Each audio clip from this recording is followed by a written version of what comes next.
On my 32nd birthday, my parents rented out the grand ballroom at the Rolling Hills Country Club, not to celebrate me, but to publicly destroy me.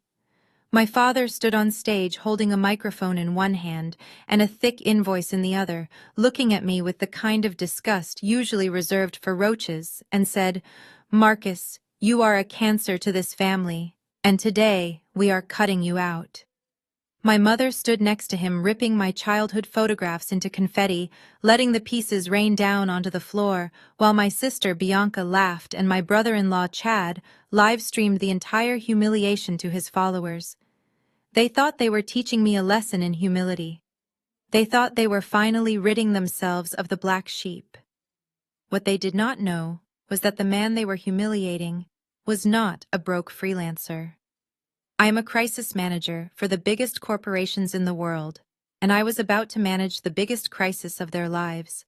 Before I tell you how I turned their victory lap into a nightmare, please drop a like and subscribe if you have ever been the outcast in your own home. The air conditioning in the ballroom was freezing, but the stares from the guests were colder. I adjusted my tie as I walked in. It was a cheap suit on purpose. I always wore cheap off-the-rack clothes around my family because showing any sign of wealth only made them ask for money. I saw 100 people in the room. Aunts and uncles I had not seen in years, business partners of my father, fellow deacons from the church, and the elite of our local society. They all held champagne flutes, but no one would meet my eyes. Some looked at the floor while others whispered behind their hands. I should have known then that this was an ambush. I should have turned around and walked out the moment the valet looked at my 10-year-old sedan with pity. But a part of me, the stupid part that still craved validation, thought, maybe, just maybe, this time was different. Maybe Dad wanted to fix things before his mayoral campaign kicked into high gear. Then the jazz band stopped playing abruptly. The silence that followed was heavy and thick, like the air before a tornado. My father, David, tapped the microphone 3 times. He looked distinguished in his custom 3-piece suit, the very image of a community pillar and a man of God. He cleared his throat and smiled, that practiced politician smile that never quite reached his eyes. "Welcome, everyone," he boomed, his voice echoing off the vaulted ceilings. "Thank you for joining us for what I like to call the cleansing of the Brooks family." I frowned, confused by his choice of words. Cleansing? That was new. He pointed a manicured finger directly at me where I stood near the entrance. "For 32 years we have carried a burden. We have fed it, clothed it, and educated it. We hoped it would grow into something useful, something worthy of our name. Instead, we got Marcus." The room erupted in nervous titters and uncomfortable shifting. I stood frozen near the buffet table, my hands clenching into fists at my sides. My mother Sheila stepped up beside him. She looked immaculate in her gold silk gown, but her eyes were venomous as she locked gazes with me. She held up a large framed photo of me from my high school graduation. I remember that day vividly.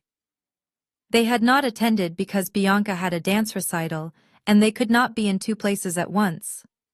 "Look at this disappointment," she sneered into the microphone. "We wasted so much hope on him." Then, with a strength I did not know she possessed, she smashed the frame against the podium. Glass shattered everywhere, sparkling under the chandeliers.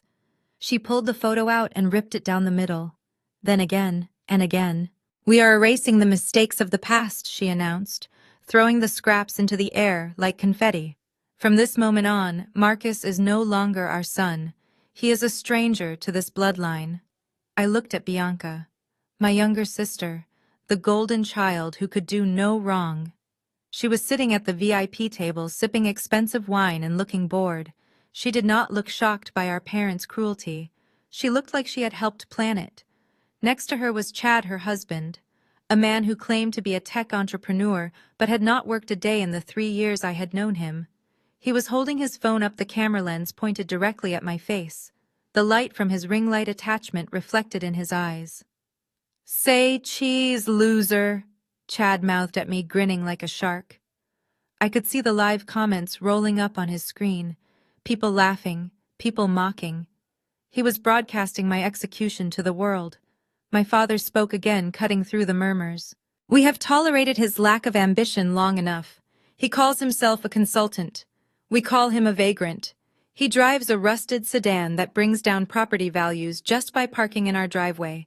He lives in a shoebox apartment that smells of failure. We are done enabling him.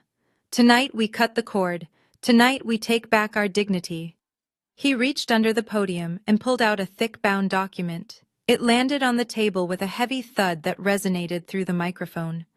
"This is not a birthday card, Marcus," he said, his voice dripping with disdain. "This is a bill, $348,000. That is every cent we wasted on you since the day you were born. Food, clothing, medical bills, even the gas money we used to drive you to school. You want to be independent? Fine.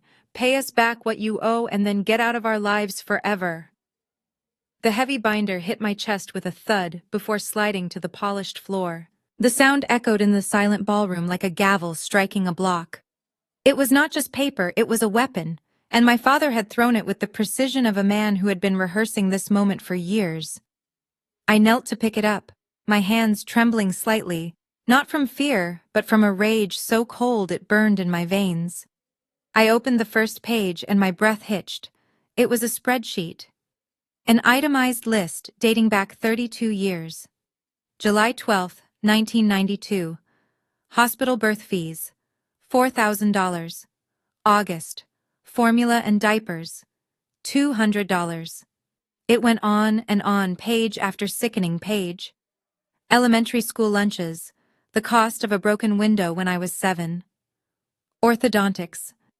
Even the gas money for driving me to soccer practice, which I quit because they never watched me play anyway. They had kept receipts on a child. They had monetized my entire existence. I flipped to the last page where the grand total was circled in thick red ink. $348,000.12.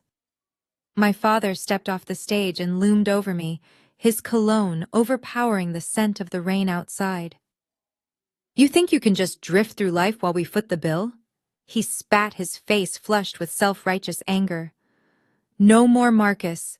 You are a leech, a parasite. You want to be part of this family, you pay your admission fee. Until this debt is settled, you are nothing to us. Pay up or vanish." I looked at my mother, hoping to see a flicker of hesitation. She was busy checking her reflection in a silver spoon, ensuring her lipstick was perfect, while her husband evicted her son. She did not even glance at me. I reached into my pocket for my car keys, just wanting to leave to get away from the suffocating toxicity of this room. But before I could grip the metal, a manicured hand snatched them away. It was Bianca. She dangled the keys in front of my face, her diamond bracelet catching the light. "You will not be needing these," she chirped with a smile that was all teeth. "Dad transferred the title to me this morning. It is my car now." I tried to protest, my voice hoarse. "That car is 10 years old, Bianca. I paid for the repairs. I paid for the gas." "It does not matter," my father interjected, crossing his arms. "It was bought under my name originally. Consider it a down payment on your debt. You can walk home. It is raining, but maybe the cold water will wash away your entitlement." Chad laughed from the VIP table, still filming with his phone. "Better start walking, buddy," he shouted. "Uber costs money, and you look a little short on cash." The guests chuckled nervously, shifting in their seats. They were enjoying the show. To them, I was just a prop in the Brooks family drama, a punching bag for them to project their own insecurities onto. I looked at the bill again. Then I looked at my family. My father puffing out his chest like a rooster. My mother sipping champagne as if she had not just destroyed her son. And Bianca twirling my keys like a trophy. Something inside me snapped. The grief vanished. The longing for their love evaporated. In its place was a clarity so sharp it could cut glass. They had just handed me my freedom, and they were too arrogant to realize it. I stood up straight, brushing the dust off my cheap suit jacket. I looked my father dead in the eye. The air in the room seemed to drop 10 degrees. "You want this paid?" I asked, my voice steady and low, holding up the binder. "Yes," he sneered. "Every penny. Or do not ever contact us again." I nodded slowly, a cold smile touching my lips. "Fine." I tucked the binder under my arm like it was the most precious thing in the world. "Consider it done. But remember this moment, David. Remember that you put a price tag on a son. Because once I pay this, the transaction is closed. And I do not do refunds." I turned on my heel and walked toward the double doors, the sound of my footsteps the only noise in the room. Whatever came next was on them. I reached for the door handle, but my father's voice boomed again, stopping me in my tracks. "Stop right there, Marcus. We are not finished with you yet." I turned back slowly, my hand dropping to my side. A heavy-set man in an ill-fitting gray suit was walking onto the stage, wiping sweat from his forehead with a handkerchief. It was Arthur Harrison. My family and everyone in this room thought he was the owner of Harrison Consulting, the tiny boutique firm where I supposedly scraped by as a junior analyst earning peanuts. They did not know that Harrison Consulting was a shell company I created 5 years ago specifically to keep them from sniffing around my actual wealth. In reality, Harrison was a mid-level logistics manager for one of my shipping fleets, who was currently sweating profusely because he was about to publicly fire the man who signed his paychecks. My father clamped a hand on Harrison's shoulder, beaming like he had just won the lottery. "We contacted Mr. Harrison last week," he announced to the room, his voice dripping with smug satisfaction. "We told him about your lack of character, Marcus. We told him about your ungratefulness and your disrespect toward the people who gave you life. And Mr. Harrison, being a man of integrity, agreed that such behavior does not reflect well on his company." My mother nodded vigorously from her seat, looking at Harrison with approval. "Go on, Arthur," she urged. "Tell him." Harrison took the microphone, his hands shaking slightly. He looked at me, his eyes pleading for forgiveness for what he had to do. I gave him a barely perceptible nod. "Go ahead, Arthur," I thought. "Stick to the script. Do not blow my cover now." "Marcus," he stammered, his voice cracking before gaining artificial strength. "Effective immediately, your employment is terminated. We cannot have an employee who causes such distress to his own family and lacks basic moral fiber. You are fired for cause. Please do not return to the office to collect your things. We will mail them to... well, I suppose you do not have an address anymore." The room exploded in laughter. It was a cruel, jagged sound that tore through the air. My mother clapped her hands together like a child at a circus, her face flushed with the thrill of my destruction. "Justice," she squealed. "Finally some justice." Bianca raised her wineglass in a mock toast, her eyes sparkling with malice. "Bye-bye, career, big brother. Maybe you can get a job scrubbing toilets. You are used to dealing with crap anyway." She turned to her friends and they all giggled, clinking their glasses together, as if my unemployment was the highlight of their social season. Chad leaned over the railing of the VIP section, his face flushed with the thrill of the kill. He pointed his phone camera right at my face, zooming in to catch my reaction for his live stream. "Did you hear that, folks?" he shouted to his followers. "Jobless, carless, and now homeless. Do not think you are crashing on our couch, Marcus. We do not do handouts for losers. You are on the street tonight. Hope you like cardboard boxes, because that is your new reality." The guests chuckled nervously, shifting in their seats, but none of them looked away. They were enjoying the show. To them, I was just a prop in the Brooks family drama, a punching bag for them to project their own insecurities onto. I stood there, letting their hate wash over me. They wanted to see me break. They wanted tears. They wanted me to beg for mercy, to fall to my knees and promise to be the son they wanted just so I could eat next week. But they had miscalculated. They thought they were stripping me of my livelihood, but they were only stripping away the last lie, protecting them from the truth. They had severed the last tie. I reached into the inner pocket of my cheap jacket. My father flinched, thinking I might pull out a weapon. Instead, I pulled out a checkbook. It was a sleek black book with no bank logo on the front. It was issued by the Sovereign Trust, a private banking entity that handled my personal liquid assets. I uncapped a pen and rested the book on a high-top table near the exit. The scratching of the pen was the only sound near me, as the laughter died down, replaced by confused whispers. I wrote out the date. I wrote out the name David Brooks. And then I wrote the amount. $348,012. I signed it with a flourish, my hand steady.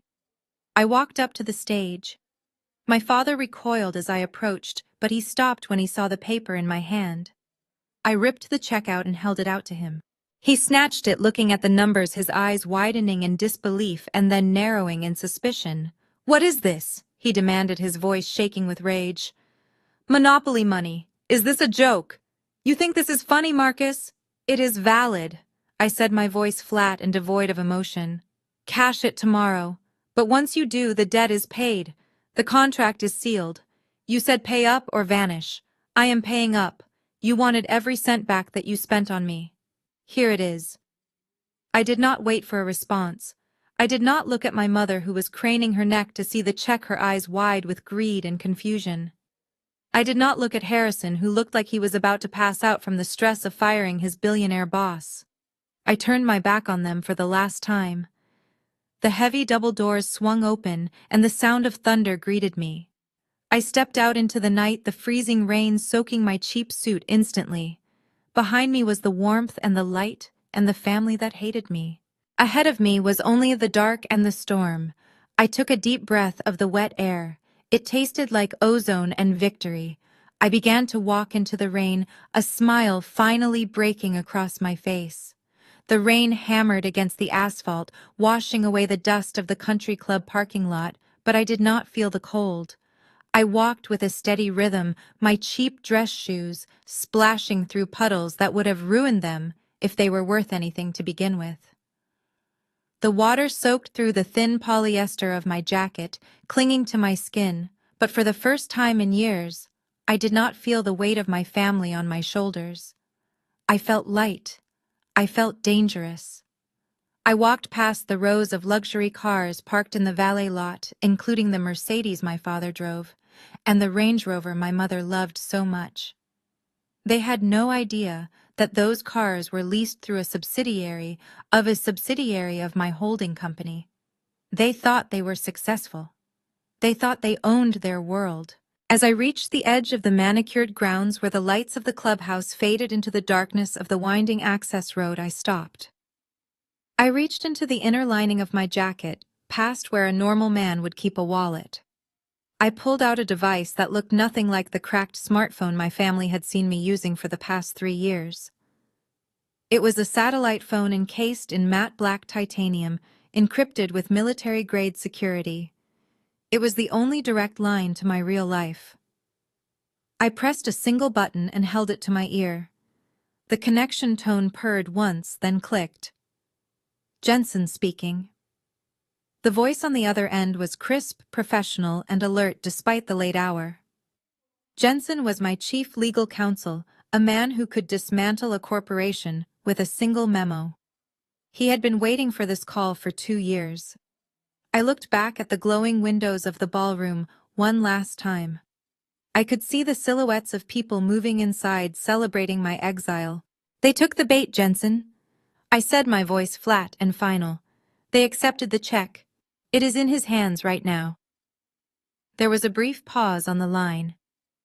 "Are you certain, sir? Once we initiate this cascade, there is no reversing it. The assets are tied to the acceptance of the debt repayment. If he holds that check, he has legally acknowledged the terms of the blind trust." "I am certain," I replied, watching the rain distort the lights of the party. He humiliated me. He handed me an invoice for my own existence. "Activate the repayment of obligation clause. I want full asset recovery. Seize everything. The house, the cars, the accounts. If their names are on it, I want it frozen or repossessed by morning. Execute the Omega Protocol. Understood, sir. It begins now." Jensen hung up. I slid the phone back into my pocket and turned my collar up against the wind. I began walking down the dark road toward the highway, where a black car was waiting for me just out of sight. I was not Marcus the disappointment anymore. I was the shark they never saw coming. Meanwhile, inside the warmth and opulence of the Rolling Hills Country Club, the party had transformed into a victory rally. The tension that had filled the room during my eviction had dissolved into raucous laughter and self-congratulatory toasts. My mother Sheila was holding court at the center table, her face flushed with wine and triumph. She felt lighter, as if she had just lost 200 pounds of dead weight. She was telling her friends how hard it had been to make such a tough love decision, but that it was necessary for the family's spiritual health. Chad was sprawled in the chair I should have been sitting in, his feet resting on the rungs of another chair. He was high on the adrenaline of the moment. "That room is going to need a serious deep clean," he announced loudly to Bianca and her friends. "I am thinking we rip out that old carpet and put in hardwood. It is going to be the ultimate home gym. Maybe I will set up a recording booth in the corner for my podcast. It is prime real estate wasted on a loser for too long." Bianca giggled, leaning into him as if he were a genius. "You deserve it, babe," she said. "We can finally have the space we need without him lurking around like a ghost." My father David was still standing near the podium, surrounded by his political backers and church elders. He was holding the check I had given him. He kept looking at it. $348,000. It was a fortune. To him, it was vindication. It was proof that he was right to demand payment. He did not care if the money was real or if I had stolen it, or if it would bounce. The symbol of it was what mattered. He wanted to cement this victory. He wanted to make sure everyone knew that he, David Brooks, had won. He pulled his smartphone from his pocket. With a grin that stretched his cheeks, he placed the check on the white tablecloth, smoothing out the creases where I had ripped it from the book. He framed it perfectly in his camera viewfinder, making sure the amount was clearly visible. He snapped the photo. Then he opened his social media app. He typed out a caption that he thought sounded powerful and righteous. "Justice is served. The debt is paid. A clean slate for the righteous." He hit the post button. The moment that image hit the internet, data packets surged through the network. The image was compressed and uploaded to the server, but it was also scanned. The unique routing number at the bottom of the check and the microscopic watermark embedded in the paper were not standard bank issue. They were digital triggers. Thousands of miles away, in a climate-controlled server room in Zurich, a silent alarm tripped. A dormant algorithm woke up. It verified the image. It verified the user. It verified the acceptance of funds. The Omega Protocol was not just a legal maneuver, it was a digital trap, and my father had just pulled the trigger on himself. The sun rose over the Brooks estate, bringing with it the false promise of a new golden era for my family. They slept in late nursing hangovers born from expensive champagne and the intoxicating rush of cruelty. When Bianca finally woke up around noon, she felt like a queen. She walked into the kitchen wearing a silk robe and demanded coffee from my mother, who was too busy reading congratulatory texts from her friends to notice her daughter's tone. Bianca had big plans for the day. She was going to the high-end shopping district to spend money she did not have on clothes she did not need. As she walked past the kitchen table, she saw my car keys sitting there. They were the keys to my 10-year-old sedan, a car with faded paint and a dent in the rear bumper. To anyone else, it was junk. To Bianca, it was a trophy. It was a physical symbol that they had stripped me of everything. She snatched them up with a grin, deciding she would drive my car to the mall just for the irony of it.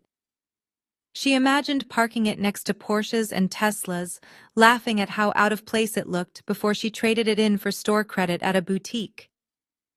She marched out to the driveway and slid into the driver's seat. The engine sputtered before turning over, a sound she mocked openly. She backed out of the driveway and headed toward the highway, singing along to the radio, completely unaware that she was driving a marked target. She did not know that the moment the Omega Protocol was initiated, the status of every asset attached to my name was updated in the national database. That car was no longer registered as a personal vehicle. it was now flagged as priority assets of MA Holdings, a multinational conglomerate with very strict protocols regarding theft. Bianca was merging onto the interstate when the first police cruiser appeared behind her. She did not panic. She assumed they were after someone else. She was a Brooks, after all. The police in this town usually waved at her father. But then the blue lights flashed and the siren chirped. Annoyed, she pulled over to the shoulder, checking her makeup in the rear-view mirror. She prepared her best innocent smile, the one she used to get out of speeding tickets since she was 16. She rolled down the window, expecting a friendly officer. Instead, she saw guns. 3 police cruisers had boxed her in. Officers were sheltering behind their doors, weapons drawn and trained directly on her face. A voice boomed over a loudspeaker, instructing her to exit the vehicle with her hands visible. Bianca froze. Her smile vanished, replaced by a mask of sheer terror. She opened the door with trembling hands and stepped out onto the asphalt, the wind whipping her hair across her face. She tried to speak to tell them who her father was, but the officers were not interested in local politics. They were responding to a felony alert. They ordered her to her knees. The asphalt scraped her skin as she complied, sobbing, now her confusion turning into hysteria. An officer approached her, handcuffing her wrists behind her back. "You are under arrest for grand theft auto," he stated flatly. Bianca screamed that it was her car, that her father had given it to her. The officer checked the registration on his computer and shook his head. "This vehicle is registered to MA Holdings. It was reported stolen this morning via automated alert.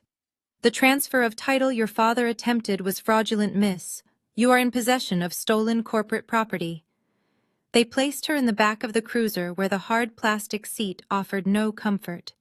She watched helplessly as a tow truck arrived to haul away the sedan.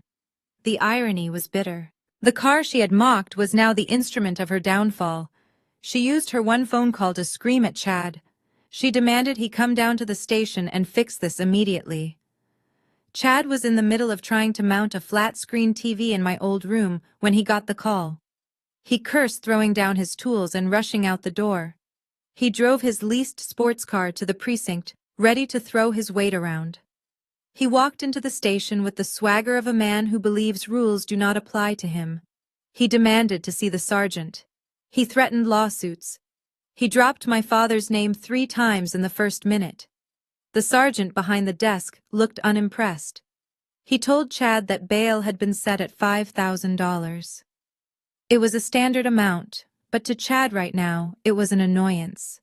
He pulled out his wallet with a flourish and slapped his platinum credit card on the counter. "Just charge it," he said dismissively. "I want her out now. We have dinner reservations." The officer swiped the card. A sharp beep echoed through the quiet lobby. The officer frowned and swiped it again. Another beep. He looked up at Chad, his expression bored. Declined. Chad laughed, a nervous, incredulous sound. "That is impossible," he scoffed. "That card has a $50,000 limit. Run it again. Your machine is broken." The officer tried a 3rd time. Declined. He handed the card back to Chad. "It says refer to issuer. Do you have another form of payment?" Chad patted his pockets, his face turning a shade of pale, usually reserved for the sick. He pulled out a second card. His business card. "Try this one," he said, his voice losing its edge. The officer swiped it. Beep. Declined. Account frozen. Chad stood there frozen in the middle of the police station while his wife sobbed in a holding cell a few feet away. For the first time in his life, the plastic in his hand was just plastic. The bottom had just fallen out of his world, and he did not even know that the ground was still rushing up to meet him. While Bianca was sitting in the back of a police cruiser, contemplating the irony of her choices, my mother Sheila was living her best life at the Azure Sanctuary Spa. It was an ultra-exclusive wellness center, where membership cost more than the average annual salary, and treatments involved ingredients like crushed pearls and liquid gold. Sheila was surrounded by her inner circle of wealthy socialites, women who measured their worth by the size of their diamonds and the exclusivity of their gossip.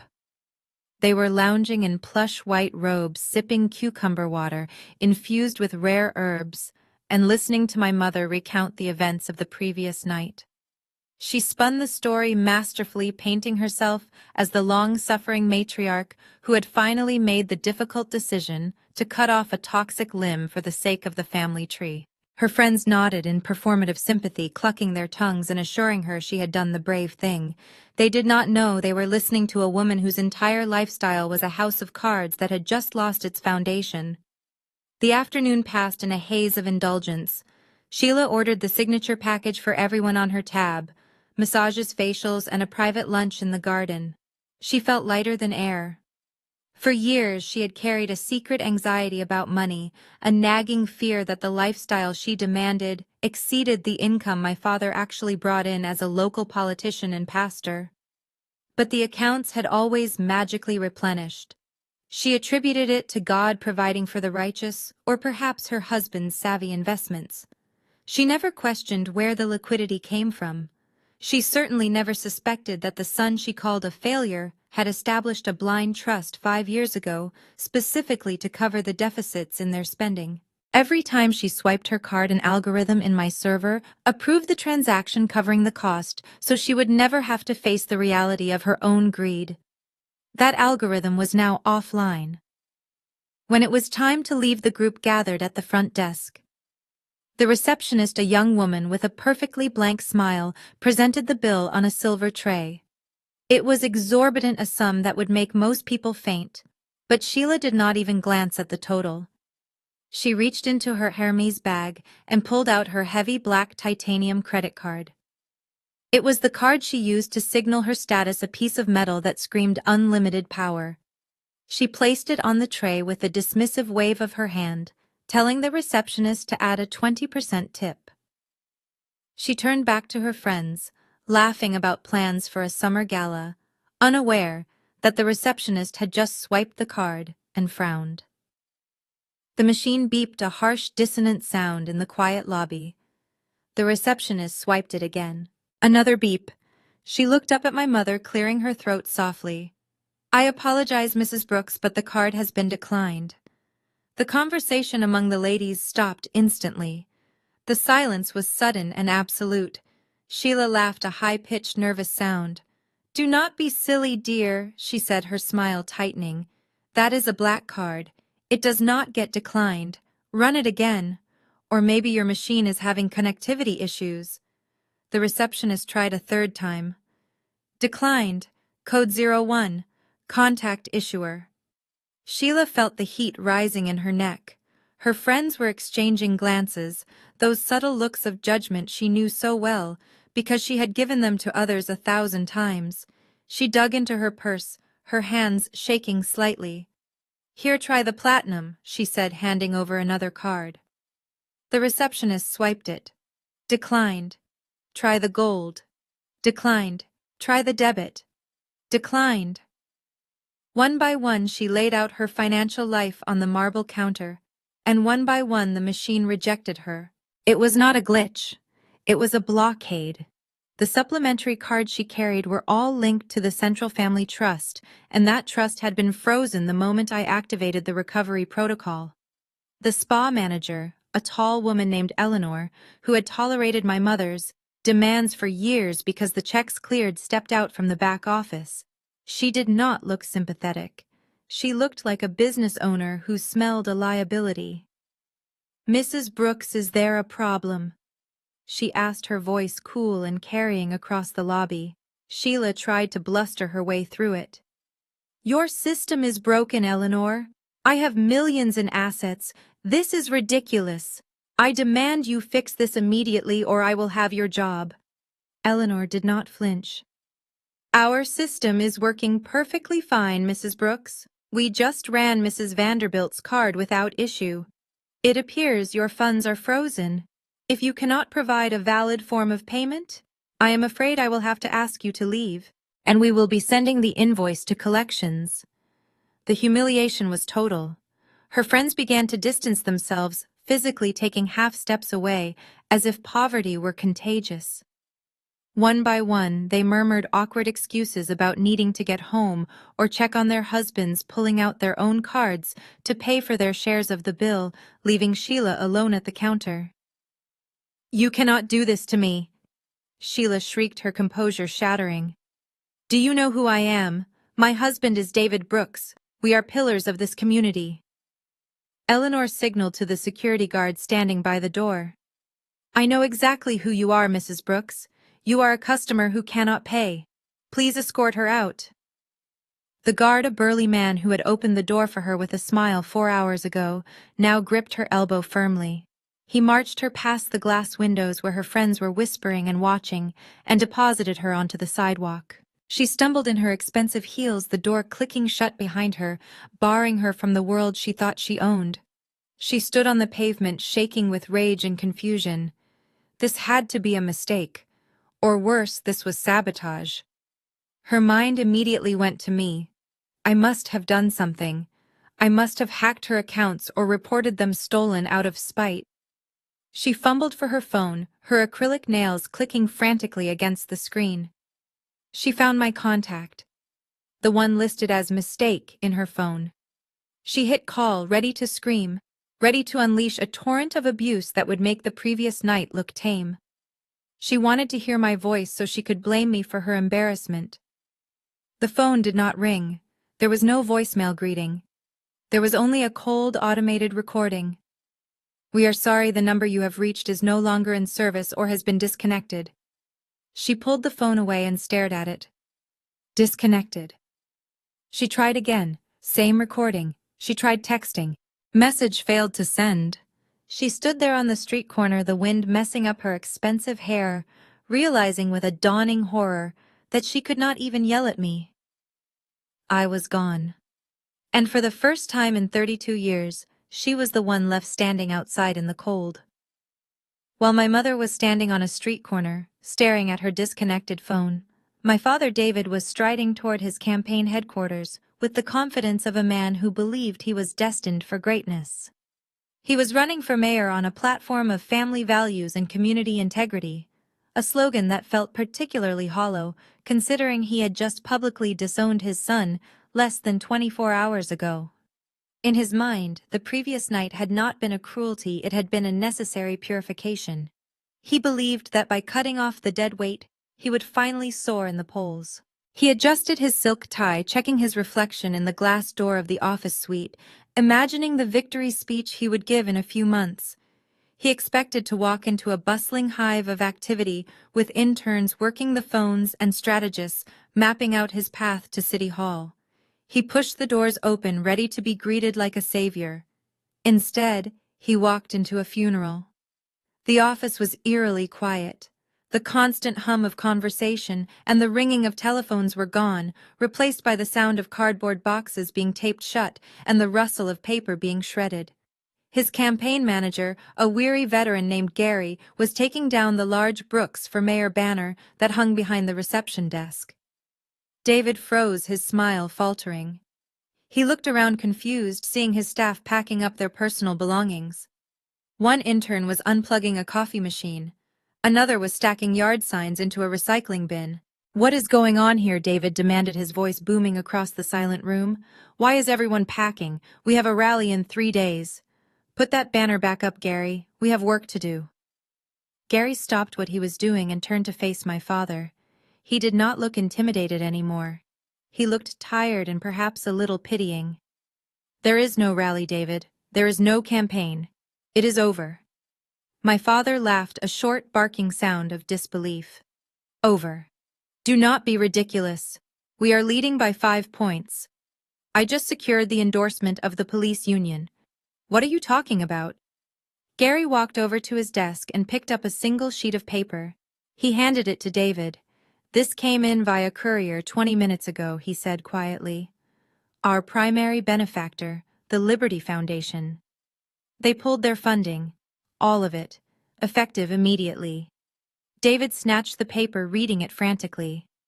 The Liberty Foundation was an anonymous super PAC that supplied 80% of his campaign budget. They paid for the ads, the office space, the staff salaries, and the expensive dinners David liked to host for potential voters. Without them, he was just a man with a loud voice and an empty wallet. He read the letter, his face turning purple. Due to recent events regarding the candidate's personal conduct and alignment with our core values, we are withdrawing all financial support. We demand the immediate return of any unused funds dispersed in the current quarter. This is a mistake, David sputtered, crumpling the paper in his fist. Personal conduct. I am a pillar of this community. I just cleansed my family of a leech. That shows strength. That shows leadership. Who runs this foundation? Get them on the phone, Gary. I will straighten this out. I will charm them. They just need to hear my side of the story. Gary shook his head. You cannot call them, David. It is a blind trust. We never knew who was behind it. We just cashed the checks. And now the checks have stopped. We cannot pay the rent on this office. We cannot pay the staff for this week. I am sorry, but I have to let everyone go. My father stood there, the crumpled paper shaking in his hand. He did not know that the Liberty Foundation was nothing more than a shell company I established 3 years ago. I had funded his entire political career, not because I believed in him, but because I wanted him to climb high enough that the fall would be fatal. I wanted him to build a castle on a foundation of sand that I controlled. Every ad he ran, every billboard with his smiling face, every staffer in this room had been paid for by the son he called a failure. And now I had turned off the tap. As the reality of his situation began to sink in, the television mounted on the wall flashed a breaking news alert. David looked up. His face was on the screen, but it was not the flattering campaign photo he used. It was a candid shot of him looking angry and disheveled. The headline beneath it read, Mayor Candidate David Brooks, under investigation for campaign finance irregularities. His political rival, a shark named Councilman Vance, was giving an interview. We have received disturbing reports about the source of Mr. Brooks' funding, Vance said, looking grave and concerned. It appears his campaign may be insolvent. The voters deserve transparency, not smoke and mirrors. If he cannot manage his own checkbook, how can he manage our city? The staff members who were still in the room stopped packing to watch. They whispered among themselves, looking at my father not with respect, but with suspicion. David felt the walls closing in. His dream was evaporating in real time. He felt a surge of panic, a tightness in his chest that had nothing to do with health and everything to do with ego. He needed a reason for this. He needed a scapegoat. His mind could not accept that he was responsible. He could not accept that his arrogance had consequences. It is him, David whispered, the realization twisting his features into a mask of hatred. It is Marcus. He is bad luck.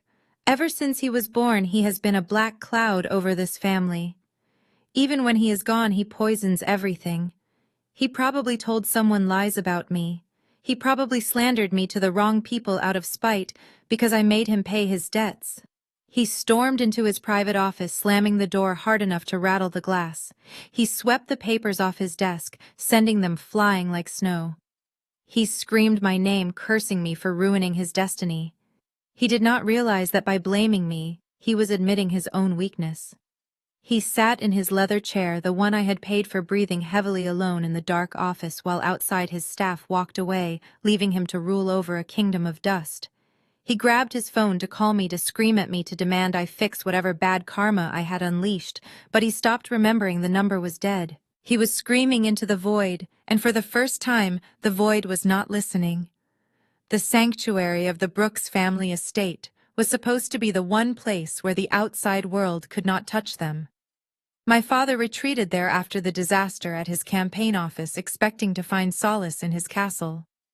My mother was already there, pacing the marble floors and trying to understand why her credit cards had turned into useless plastic. They were a king and queen whose kingdom was burning down around them, but they still believed the walls of their fortress would hold. They were wrong. The walls were not just breaching, they were being repossessed. It started with a procession of black SUVs rolling up the long driveway. They moved with the silent, predatory grace of a funeral procession.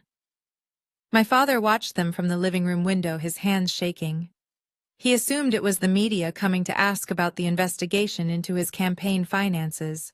He straightened his tie, preparing to give them a speech about witch hunts and integrity. But when the car doors opened, it was not reporters who stepped out.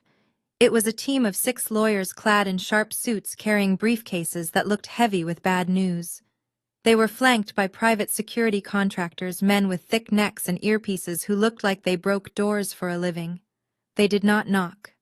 The lead attorney, a woman named Ms. Sterling, whom I had personally vetted for her ruthlessness, simply walked up to the grand double doors and taped a neon orange notice to the wood. The sound of the heavy-duty staple gun echoed through the house like gunshots. Thwack! Thwack! Thwack! My father threw the door open, his face purple with indignation. "Get off my property," he bellowed. "You have no right to be here. This is private land." Miss Sterling did not even blink. She handed him a thick envelope. "Mr. Brooks, this property is no longer private. It is subject to immediate foreclosure proceedings. You are currently trespassing on corporate assets. We are here to conduct a preliminary inventory and seal the premises." My father laughed a desperate, hysterical sound. "Foreclosure! The house is paid off. I paid off the mortgage 10 years ago. You are insane. Get off my porch before I call the police." Miss Sterling adjusted her glasses and consulted her file. The original mortgage was indeed paid off. However, 3 subsequent home equity lines of credit were taken out against the property over the last 24 months. These loans were secured by the deed. The payments on these loans have been delinquent for 90 days. The primary creditor has exercised their right to call the full amount due immediately. The total outstanding balance, including penalties and interest, is $2.1 million. My mother appeared behind my father, clutching her chest. 3 loans, she whispered. "David, what is she talking about?" King. "We never took out loans. We have plenty of money. Why would we mortgage the house?" They both turned to look at Chad. He was standing in the hallway, trying to look invisible. He had been living in their house, eating their food and spending their money for years. He had convinced them that he was a financial genius, a crypto visionary who was going to multiply their wealth 10 times over. He had told them that to make money you had to use leverage. He had brought them papers to sign, papers they barely read, because Chad was the son they actually wanted. He was white, he was charming, and he told them what they wanted to hear. They had signed over the equity of their home to fund his digital gambling addiction. "Chad invested it," Ms. Sterling said, her voice cutting through the tension. "Or rather, he gambled it on speculative digital currencies that have since collapsed. The loans were sold to a distressed asset firm this morning. That firm is M.A. Holdings." My father froze. The name sounded familiar. It was the same holding company that had funded his campaign through the Liberty Foundation. It was the same entity that had just pulled the rug out from under his political career. He did not know it was me. He just knew that this faceless corporation was systematically dismantling his life. "M.A. Holdings," he muttered. "Who are they? Why are they doing this?" Ms. Sterling ignored the question. "M.A. Holdings owns the debt now. And M.A. Holdings wants their property. You have 7 days to vacate the premises. Everything attached to the walls stays. You may take personal clothing and toiletries only. If the debt of $2 million is not paid in full by next Friday, the sheriff will arrive to forcibly remove you." My mother began to wail, collapsing onto a velvet settee that she would soon have to leave behind. "My home," she sobbed. "My beautiful home. David, do something. Fix this. You always fix this." My father turned to Chad, his eyes wide with a mixture of betrayal and desperation. "Chad, you said the investments were safe. You said we were up 300%. You showed me the charts. You showed me the apps on your phone." Chad was sweating now, the perspiration staining the collar of his expensive shirt. "It is a glitch, David," he lied, his voice cracking. "The market is just volatile right now. It is a liquidity issue. The assets are there. They are just frozen because of the regulation changes. I can fix this. I just need a few days to move some coins around.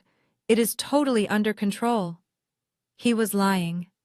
I knew he was lying because I had been tracking his wallets for months. He had lost everything weeks ago. He had been using new loans to pay interest on old loans, a classic Ponzi scheme, with my parents as the only victims. But my parents were desperate to believe him. They could not accept that they had been fools. They could not accept that the son-in-law they adored had ruined them, while the son they despised had secretly owned the debt. "You have 7 days," Miss Sterling repeated. She signaled to the security team, who began to move around the perimeter of the house, taking photos and placing tamper seals on the windows.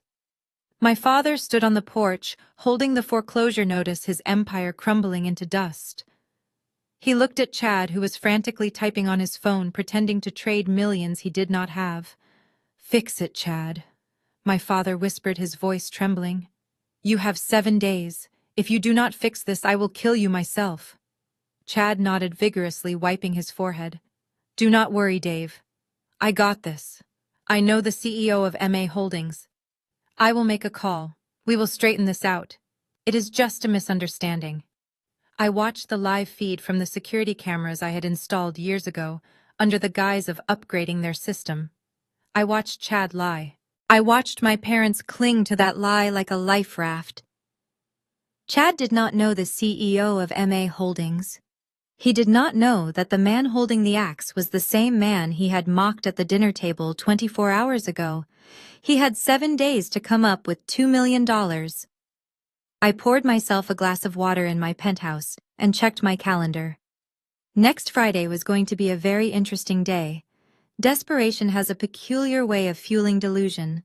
After the lawyers left and the reality of the foreclosure notice settled in, my family did not look inward. They did not ask themselves how they had spent millions of dollars or why they had trusted a man who treated finance like a casino. Instead, they looked for a villain they could control. Chad convinced them that I was behind the frozen accounts, not because I was wealthy, but because I was a criminal. He spun a frantic theory that I must have installed spyware on their devices or hacked into the bank mainframe using skills he assumed I picked up while living in squalor. It was absurd, but to people who refused to accept responsibility, it was a lifeline. They decided that if they could just find me, they could force me to undo the hack and give them back their money. They piled into my father's Mercedes, the only car not yet seized or towed, and drove toward the address listed on my old pay stubs. It was a crumbling brick tenement in the gritty heart of the industrial district, a place where the streetlights flickered and the potholes could swallow a tire whole. I had rented the apartment 5 years ago, under my own name, specifically to create this illusion. It was the stage set for the character of Marcus the Failure. As they parked the luxury sedan in front of the graffiti-covered building, I could only imagine their revulsion. My mother likely held a scented handkerchief to her nose as she stepped onto the cracked sidewalk, her heels clicking nervously on the pavement. They stormed up the 4 flights of stairs because the elevator had been broken since 1998.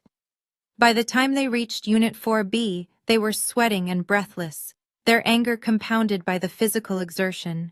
My father pounded on the peeling paint of the door, his fist shaking the frame. "Open up, Marcus," he bellowed. "We know you are in there. Open this door before I kick it down." There was no answer. He pounded again, harder this time. "Open up, you thief. Give us back our money." The door to the adjacent apartment creaked open, and an elderly man with a face like weathered leather peered out. He wore a stained undershirt and held a half-smoked cigar. He looked at my family in their designer clothes with a mixture of amusement and annoyance. "You looking for the kid?" he rasped. My father turned on him, his politician voice straining for authority. "We are looking for Marcus Brooks. He lives here. We need to see him immediately." The old man laughed a dry, hacking sound. "Lives here. That boy ain't slept here a night in 5 years. My mother stepped forward, confusion warring with her rage.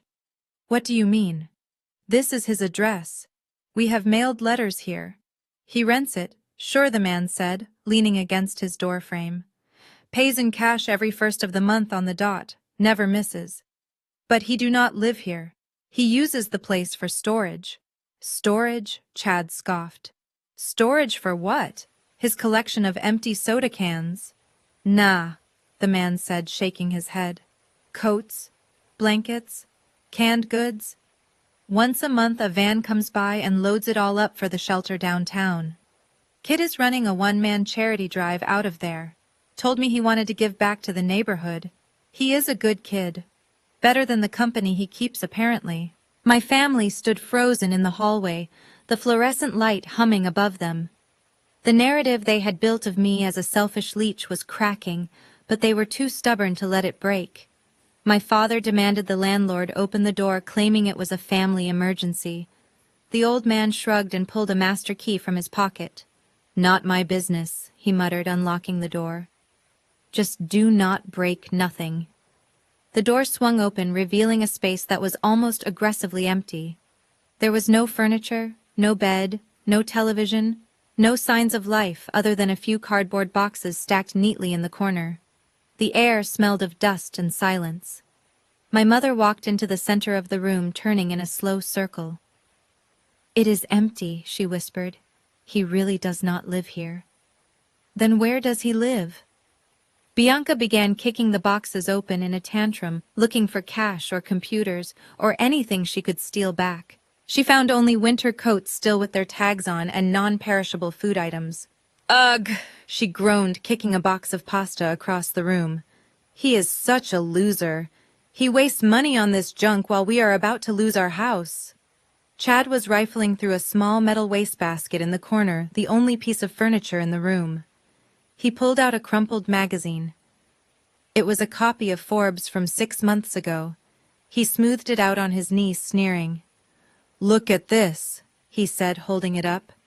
"He keeps business magazines in the trash. Probably likes to look at the pictures and pretend he is one of them." He tossed the magazine onto the floor. It fell open to page 42. There was a feature article about the rise of shadow investors in the tech sector. A red marker had circled a paragraph about MA Holdings, describing it as the silent giant, eating up distressed assets across the eastern seaboard. The article speculated on the identity of the mysterious founder known only as M. My family looked in the page. They saw the red circle, and they saw nothing. To them, it was just the fantasy of a broke man dreaming of wealth. They did not see the signature. They did not see the clue I had left for them. They were staring directly at the architect of their destruction, and all they saw was paper. "Let us go," my father said, his voice hollow. "He is not here. He is probably hiding in a shelter somewhere. We are wasting our time." They left the apartment, leaving the door unlocked behind them. They drove back to the mansion in silence, the fear finally starting to outweigh the anger. When they pulled up to the gate, they found it open, but the house was dark, pitch black. Not a single security light was on. My father pressed the garage door opener. Nothing happened. He tried again. Nothing. They got out of the car and walked to the front door. My father unlocked it and flipped the switch in the foyer. Darkness. The air inside was already growing stale, the hum of the refrigerator gone, the climate control system silent. He checked the breaker box. Everything was on. "They cut the power," Chad said, his voice trembling in the dark. "They must have cut the utilities." My mother let out a small whimper. "We cannot stay here, David. It is going to be freezing tonight, and the security system is off. Anyone could walk in." They had no cash. Their credit cards were useless pieces of plastic. They had a tank of gas and the clothes on their backs. For the first time in their lives, the Brooks family was homeless. They drove to a roadside motel on the outskirts of town, the kind with neon signs that buzzed and flickered. My father had to trade his gold watch for 2 rooms for the night, because the clerk would not take a check. As they huddled in the scratchy sheets, listening to the sound of highway traffic through the thin walls, they told themselves this was just a temporary setback. They told themselves they would fix it in the morning. They did not know that the sun had already set on their lives and the long night was just beginning. The flickering neon light of the motel sign buzzed outside the thin curtains, casting a sickly red glow over the cramped room where the Brooks family huddled. My father sat on the edge of the bed, staring at the wall, his political ambitions lying in ruins. My mother lay curled under the thin duvet, weeping softly into a pillow that smelled of industrial detergent. But Chad was not crying. Chad was plotting. He sat in the corner, hunched over his smartphone, his face illuminated by the blue light of the screen. He was scrolling through the footage he had taken at the birthday party, the live stream he had broadcast to his followers. He watched the comments roll in, mostly confusion about what had happened, but Chad saw an opportunity. He saw a weapon. He opened a video editing app, his thumbs flying across the screen. He was a master of manipulation, and he knew exactly how to craft a narrative. He found the clip where I walked onto the stage. He cut out my father's speech. He cut out the moment my mother ripped the photos. He cut out the demand for $300,000. All he left was the moment I handed over the check. Without the context of the bill, it looked aggressive. It looked like I was shoving paper into my elderly father's face. He slowed down the footage of my mother crying, making her look like a victim of verbal abuse, rather than a woman throwing a tantrum because her credit cards were declined. He added a filter to make the lighting look harsher, to make me look more menacing. He layered a melancholic piano track over the audio, drowning out the laughter of the guests. Then he wrote the caption. It was a masterpiece of lies. He wrote heartbroken. My brother-in-law, Marcus Brooks, attacked his own parents at his birthday dinner after they tried to stage an intervention for his gambling addiction. He threw a fake check in their faces and disappeared. Now our accounts have been hacked, and we are homeless. Please share to help us find him and get justice for two loving parents who gave him everything. He hit upload. The internet did what the internet does best. It reacted without thinking. Within an hour, the video had 10,000 views. By morning, it had 1 million. It was trending locally, then nationally. The narrative was perfect for the 24-hour news cycle. The ungrateful prodigal son destroying his upstanding family. Strangers who had never met me filled the comment section with vitriol. They called me a monster. They called for my arrest. They set up crowdfunding pages for my parents, donating money to help the poor politician's family get back on their feet. The local news station ran the clip on a loop, interviewing neighbors who claimed they always knew there was something off about me. My family watched the view count rise from their motel room, and for a moment they felt powerful again. They believed their own lie. They told themselves that this was the truth, that I was the villain, and they were the victims. Chad strutted around the small room, reading the supportive comments aloud to my parents, feeding their ego, soothing their wounded pride. "See, Dave," he said, clapping my father on the back. "I told you I would fix it. The public is on our side. Once we find him, the police will have to arrest him for elder abuse. We will get the house back. We will get everything back." High above the city in a penthouse that pierced the clouds, I sat in a leather armchair, sipping a glass of vintage Bordeaux. The room was silent, save for the low hum of the air filtration system. The walls were floor-to-ceiling glass, offering a panoramic view of the storm clearing over the skyline. On the massive screen opposite me, the news report was playing.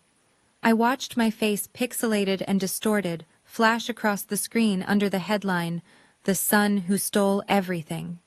Jensen stood by the window, looking down at the city lights. He was pacing nervously, checking his tablet every few seconds. "Sir, the sentiment analysis is 90% negative," he said, his brow furrowed. "They are doxing your old apartment address. They are harassing anyone with the last name Brooks. The narrative is spinning out of control. We should issue a cease and desist. We should take the video down." I swirled the wine in my glass, watching the red liquid coat the sides. "No, Jensen," I said softly. "Leave it up." Jensen turned to look at me, surprised. "Sir, this is defamation. It is character assassination. If this touches M.A., Holdings investors might get nervous."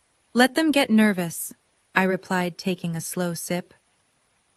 "Do you know how a slingshot works, Jensen? You have to pull it back. You have to create tension. The further you pull it back, the more resistance you feel.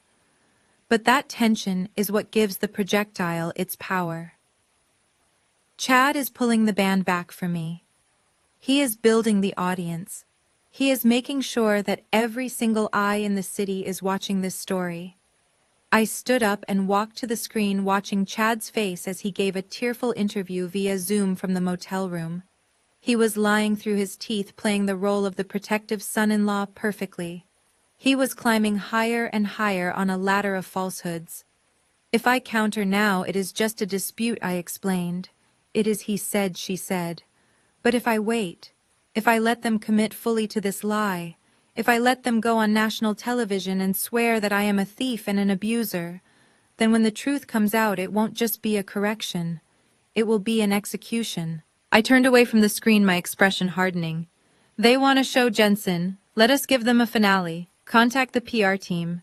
Tell them to ready the raw footage, the unedited security tapes from the country club, the audio recordings from the investigation into Chad's finances, the bank records showing my father's embezzlement of campaign funds.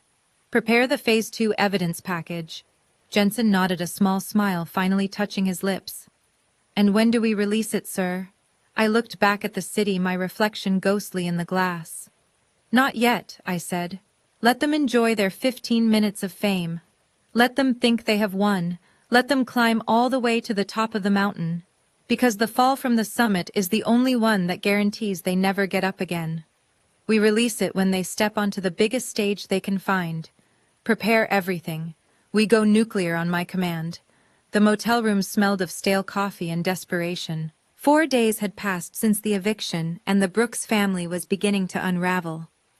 The crowdfunding campaign had stalled at $12,000, barely enough to cover a few months' rent in a decent apartment, let alone reclaim their mansion. But Chad had already spent half of it on a new laptop, claiming he needed it to manage the PR crisis. Now he sat on the edge of the bed, staring at his screen, his face twisted in frustration. Bianca was painting her nails on the other bed, oblivious to the tension radiating off her husband. My mother was trying to hand-wash a silk blouse in the tiny bathroom sink, while my father paced the small room, muttering about legal strategies he could not afford. This is ridiculous, Chad snapped, slamming his laptop shut. I cannot work like this. The Wi-Fi is garbage. The lighting is terrible for my videos. And Bianca, stop with the fumes. It smells like a chemical factory in here. Bianca looked up, hurt flashing in her eyes. I am just trying to feel normal, Chad. I lost my house too, you know. My closet, my shoes, everything. You lost your house? Chad laughed, a harsh barking sound. You never owned a house, Bianca. Your daddy owned it. And he lost it because he was too stupid to check the fine print on those loans. My father stopped pacing, his face reddening. Watch your tone, son. We are all under stress here. I signed those loans because you told me they were safe. You said it was a bridge loan for your startup, and it would have been safe if the market hadn't crashed. Chad yelled, standing up and looming over my father. But instead of supporting me, you are whining about your precious furniture. You people are useless. I am the only one trying to fix this. I am the only one with a plan. What do you do, David? You give speeches. Well, nobody wants to hear a speech from a homeless guy. And Sheila, what do you contribute? Laundry. Great. That will really help us get back on top. My mother emerged from the bathroom, wiping her hands on a towel. Do not speak to us that way, Chad. We accepted you into this family. We treated you like a son. We gave you everything. Exactly, Chad spat. You gave me everything because you needed me. You needed a white son-in-law to show off at the club. You needed me to breed out the melanin so your grandkids would pass the paper bag test. Do not act like it was charity. It was a transaction. And now that the checks are bouncing, you are looking at me like I am the problem. The problem is your defective son. The room went silent. My parents exchanged a look, a flicker of shame that was quickly extinguished by their need to deflect. My father sighed, slumping onto the bed. He is right, Sheila. This is Marcus doing. If he had just paid his debt quietly, if he hadn't run away like a coward, if he hadn't hacked our accounts, none of this would be happening. My mother nodded eagerly, latching onto the narrative. You are right, David. Marcus was always jealous of Chad. He was jealous of Bianca. He wanted to destroy us because he could never be us. If he were here right now, I would slap him. He is the reason we are suffering. He is the reason my baby is crying in a motel room. Bianca sniffled, wiping a tear from her cheek. I miss my car, she whined. I miss my life. Why does Marcus hate us so much? We were nice to him. Sometimes. Chad scoffed, sitting back down. He hates you because he is a loser. And losers love to drag winners down. But do not worry. I am not done yet. I have connections. I have deals in the pipeline that Marcus could only dream of. Once the settlement comes through from the defamation suit I am filing, we will be buying an even bigger house, and Marcus will be rotting in a cell. His phone rang. It was an unknown number. Chad looked at it, suspicious, then hopeful. He answered, putting on his best business voice. This is Chad. A smooth voice on the other end spoke. Mr. Wilson, my name is Alexander Sterling. I represent a private equity firm looking for distressed assets with high potential upside. We have been following your situation in the media. We believe you have been unfairly targeted. Chad sat up straighter, his eyes lighting up. Finally, someone with vision. Yes, I have been targeted. It is a conspiracy, really. We agree, Mr. Sterling said, and we are interested in backing your comeback. We have a proprietary algorithm that tracks social sentiment. Your video is polling very well in key demographics. We see a lot of value in your brand. We would like to discuss a partnership, a significant capital injection to help you relaunch. Chad covered the mouthpiece and looked at my parents, his face glowing with greed. It is an investor, he whispered. A big one. They want to back me. My parents leaned in, hope reigniting in their eyes. Ask how much, my father whispered. How significant are we talking? Chad asked into the phone, trying to sound casual. Mr. Sterling chuckled. Let us just say it would be enough to solve your current housing situation and fund your next venture. But we need to meet in person. We are hosting a gala this weekend for our top-tier partners. We would like you and your in-laws to attend as our guests of honor. We can finalize the paperwork there. Chad grinned, giving my father a thumbs up. A gala? That sounds perfect. We would be honored. Excellent, Mr. Sterling said. I will have a courier send over the details and a small advance to cover your attire. We want you looking your best. This is going to be a night to remember. Chad hung up and let out a whoop of joy. We are back, baby, he shouted, high-fiving my father. I told you I would fix it. Private equity. They saw my potential. We are going to be rich again. My mother clapped her hands, tears of relief streaming down her face. Oh, thank God. I knew you would save us, Chad. You are a true blessing. Unlike that other one. They hugged each other, celebrating their salvation, unaware that Alexander Sterling did not exist. He was a voice actor I had hired. The gala was real, but they were not the guests of honor. They were the main course, and the advance they were about to receive was just enough rope to hang themselves with. The courier looked like he had taken a wrong turn into a war zone. He stood in the cracked parking lot of the Starlight Motel, holding a velvet envelope with the tips of his white-gloved fingers, trying not to touch the grime on the doorframe of room 112.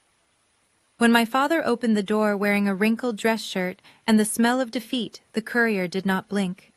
He simply asked for identification, verified it, and handed over the package with a bow, before retreating to his waiting town car. My father took the envelope back inside, treating it like a holy relic. The family gathered around him on the stained bedspread. The envelope was heavy cream-colored cardstock embossed with gold leaf. It smelled of expensive paper and old money. My father broke the wax seal, his hands trembling with anticipation. He pulled out the invitation and read it aloud, his voice regaining some of its lost boom. The Board of Directors of MA Holdings cordially invites the Brooks family to the annual Titan Gala. We request your presence to discuss a mutually beneficial arrangement regarding asset recovery, debt forgiveness, and future charitable partnerships. We look forward to welcoming you as our guests of honor. The room went silent for a moment, before erupting into chaos. My mother snatched the card, running her fingers over the gold lettering. Debt forgiveness. She breathed, her eyes wide. Charitable partnerships. David, they want to work with us. They are not just forgiving the loan, they want to partner with us. My father stood up, puffing out his chest, the politician returning to the stage. Of course they do, he said, smoothing back his hair. They must have realized who I am. Foreclosing on a future mayor is a public relations nightmare. They probably saw the backlash starting to turn. They want to make a deal before I take office and regulate them out of existence. This is a peace offering. They are scared. Chad laughed, leaning back against the wall with a smug grin. You are welcome, he said loudly, drawing their attention. This isn't about your campaign, Dave. This is Alexander Sterling. I told you he was the real deal. M.A. Holdings must be the parent company he represents. He pulled strings. He saw the value in the Brooks brand because of me. I told you my connections would save this family. My mother rushed to hug him, burying her face in his shoulder. Oh, Chad, you really did it. I am sorry I doubted you. You are a genius. Bianca squealed, clapping her hands. We are going to a gala. I need a dress. I cannot wear these rags. We need to look amazing. If we are guests of honor, everyone will be looking at us. The excitement hit a sudden wall. They looked at each other, then down at their clothes. They had been living out of suitcases for a week. Their designer outfits were locked inside the sealed mansion. Their credit cards were frozen. They had an invitation to the most exclusive event in the city, but they looked like refugees. We cannot go looking like this, my father said, his face falling. We need tuxedos, gowns, shoes. We need to project power. If we walk in there looking poor, they will eat us alive. We need cash. Chad pushed off the wall, his eyes gleaming with a dangerous idea. I know a guy. He is a private lender. High risk, high reward. He does not check credit scores, he just checks collateral. What collateral? My father asked. We have nothing. We have the future, Chad said. We show him the invite. We show him the email from Sterling promising a capital injection. We promise him double his money back on Monday morning once the deal is signed. It is a bridge loan, Dave, just for 48 hours. My father hesitated. He was a man who prided himself on walking the straight and narrow path publicly while cutting corners privately, but borrowing from a loan shark was a new low. He looked at the invitation again. He looked at the words, debt forgiveness. This was his ticket back. This was his redemption.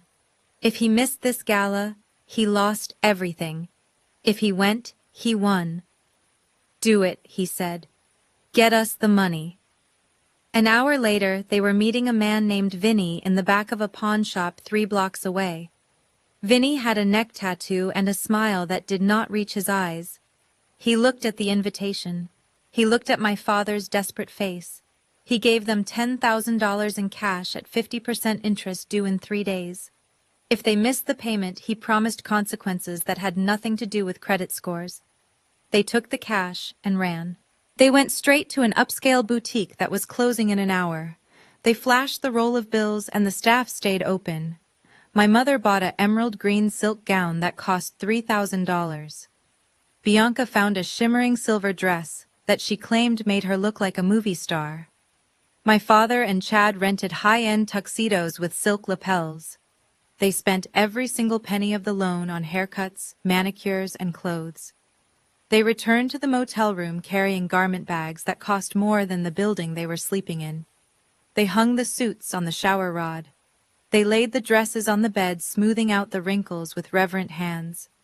They stood in the cramped, smelly room, admiring their reflection in the cracked mirror. They saw a powerful political family rising from the ashes. They saw winners. They did not see the puppets I had dressed for the final act. They did not know that the debt forgiveness I wanted to discuss was not financial, but karmic, and the price of admission was going to be their souls. The Grand Imperial Hotel stood like a beacon of excess against the night sky, its golden spire piercing the clouds that had gathered over the city. It was the kind of place where the air was perfumed with white tea and the floors were made of marble imported from quarries that had been closed for a century. For my family, stepping out of a black limousine they had rented with the last of the loan shark's money, this was not just a party. It was a return to the natural order of things. My mother smoothed the emerald silk of her gown, her eyes scanning the crowd of paparazzi and onlookers gathered behind the velvet ropes. She did not know that the photographers had been tipped off by my public relations team to document the arrival of a family embroiled in scandal, but she preened under the flashing lights anyway. She waved a hand adorned with fake jewelry, assuming the attention was due to her social standing. They walked up the red carpet with their heads held high. Chad adjusted his rented tuxedo jacket, whispering to Bianca that this was just the beginning of their new empire. My father walked with the heavy gait of a man who believed he was about to be anointed king. He nodded at the doormen as if they were old friends, unaware that they had been instructed to ensure he did not leave until the show was over. Inside the ballroom was a kaleidoscope of wealth. Crystal chandeliers the size of small cars hung from the ceiling, casting a warm glow over a sea of designer suits and couture dresses. The room was filled with the titans of industry tech moguls, politicians, and old money heirs. My family moved through the crowd, desperate to be seen, desperate to belong. They grabbed flutes of champagne from passing trays, drinking too quickly, their nerves vibrating beneath the surface of their arrogance. Near the center of the room, standing by an ice sculpture carved in the shape of a bull, was Arthur Harrison. He looked uncomfortable in his tuxedo, tugging at his collar as if it were a noose. He was sweating profusely despite the climate control. My father spotted him immediately. He saw Harrison not as the logistics manager he actually was, but as the business owner who had validated his decision to disown me. My father steered the family toward him, cutting through the crowd like an icebreaker. Arthur, my father boomed, his voice carrying over the polite murmur of the room. "It is good to see you." Harrison froze. He looked up, his eyes widening with panic as he saw the Brooks clan descending on him. He raised a hand to his ear where a small, discreet earpiece connected him directly to my security command center. I watched on the monitor as he received the order to stand his ground. My father clapped a heavy hand on Harrison's shoulder. "I wanted to thank you personally, Arthur, for what you did at the birthday party. Firing that useless son of mine was the best thing you could have done for him. And for us. You showed real leadership. You cut out the rot just like I did. We need more men of principle like you in this city." Harrison turned a shade of pale, usually seen in morgues. He opened his mouth to speak, but no words came out. He could hear my voice in his ear telling him to hold the line. He could see the madness in my father's eyes, the absolute conviction that he was right. Harrison simply nodded his head, jerking in a spasm of terror and guilt. He mumbled something incoherent about needing to check on the arrangements and practically ran away, disappearing into the crowd. My father turned back to the family, a smug grin plastered on his face. "See that," he said. "Even the business leaders respect me. He knows I made the hard call. We are untouchable." They were ushered by a hostess to a table at the very front of the room directly adjacent to the stage. It was the VIP section, the place reserved for the most important guests. My mother touched the linen tablecloth with reverence. "This is it," she whispered. "Alexander Sterling must really value us. We are in the front row." Chad leaned back in his chair, putting his arm around Bianca. "I told you I had pull. This Sterling guy knows talent when he sees it. We are going to walk out of here with a check that will make your heads spin." The lights in the ballroom began to dim slowly, bringing a hush over the crowd. The conversation died down, replaced by the rustle of silk and the clinking of silverware. A spotlight cut through the darkness, illuminating the center of the stage. The air was thick with anticipation. My family sat on the edge of their seats, their eyes fixed on the empty microphone. They were waiting for their savior.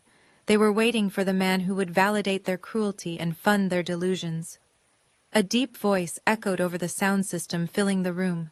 "Ladies and gentlemen, distinguished guests and partners, Thank you for joining us tonight for a celebration of truth and consequence.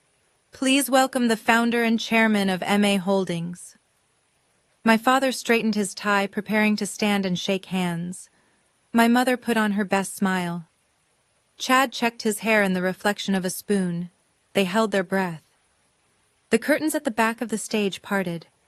The spotlight was blinding against the darkness of the room, but I did not blink. I stepped through the parted curtains and walked onto the stage. Gone was the ill-fitting polyester suit that smelled of thrift stores and desperation. Gone was the posture of a man beaten down by life. I was wearing a bespoke charcoal suit cut from vicuna wool, tailored in Milan specifically for this moment. My shoes were polished to a mirror shine, and on my wrist sat a Patek Philippe watch that cost more than the house my parents had just lost. I walked with the easy, predatory grace of a man who owns the building, the ground beneath it, and the debt of everyone inside. The silence in the ballroom was absolute. It was a vacuum sucking the air out of the lungs of 4 specific people in the front row. I stopped at center stage and looked down. My father was half standing, his hand extended for a handshake that would never happen. His mouth hung open, a silent scream of confusion frozen on his lips. His eyes were bulging as if he were trying to process a physics equation that broke the laws of the universe. My mother was clutching her pearls so hard I thought the string might snap. Her face was a mask of pure, unadulterated shock. She looked like she was seeing a ghost wearing a $10,000 suit. Then came the sound, a sharp shatter of crystal cutting through the quiet. Bianca had dropped her champagne flute. It hit the edge of the table and exploded, sending shards of glass and expensive vintage bubbling over Chad's rented tuxedo. Chad did not even flinch. He did not brush it off. He was staring at me with the color draining from his face so fast he looked like a corpse.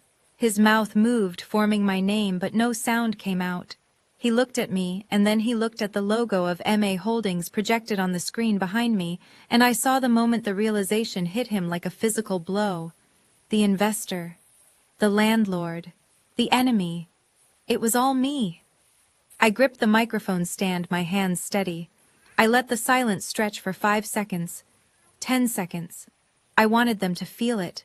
I wanted them to suffocate in it. I wanted every single person in that room to look from me to them and back again, connecting the dots that my family had been too arrogant to see. "Good evening," I said, my voice amplified by the state-of-the-art sound system booming through the hall with a resonance that demanded attention. "Thank you all for joining us tonight. There has been much speculation in the business community about the leadership of MA Holdings, about the identity of the silent partner who has been acquiring assets across the state. Rumors have circulated about foreign investors or tech syndicates." I paused, leaning forward slightly, my gaze locking onto my father's terrified eyes. The truth is much closer to home. "My name is Marcus Anthony Brooks. I am the founder and chairman of MA Holdings, and I am the man who paid for this party." A collective gasp rippled through the room. It sounded like the air rushing out of a tire. Cameras flashed blindingly fast, capturing the moment my identity was revealed to the world. But I did not look at the press. I did not look at the business partners who were whispering furiously to one another. I kept my eyes fixed on the VIP table. I walked to the edge of the stage, towering over them. "You came here tonight looking for Alexander Sterling," I said, my voice dropping to a conversational level that the microphone picked up with crystal clarity. "You came here looking for a bailout. You came here because you thought your reputation was currency. But Alexander Sterling does not exist. There is only me. And I did not bring you here to save you." I pointed a finger at them, my hand steady as a judge's gavel. "These are the guests of honor," I announced to the room. "These are the people who taught me the true meaning of transactional relationships. They are the people who decided that a son was a liability to be liquidated. They are the people who put a price tag on their own flesh and blood." I looked my mother dead in the eye and saw her crumble. And here they are, the people who sold me for exactly $348,000. The massive LED screen behind me flickered to life, illuminating the darkened ballroom with a cold, high-definition glow. It was not the manipulated clip Chad had fed to the internet to destroy my reputation.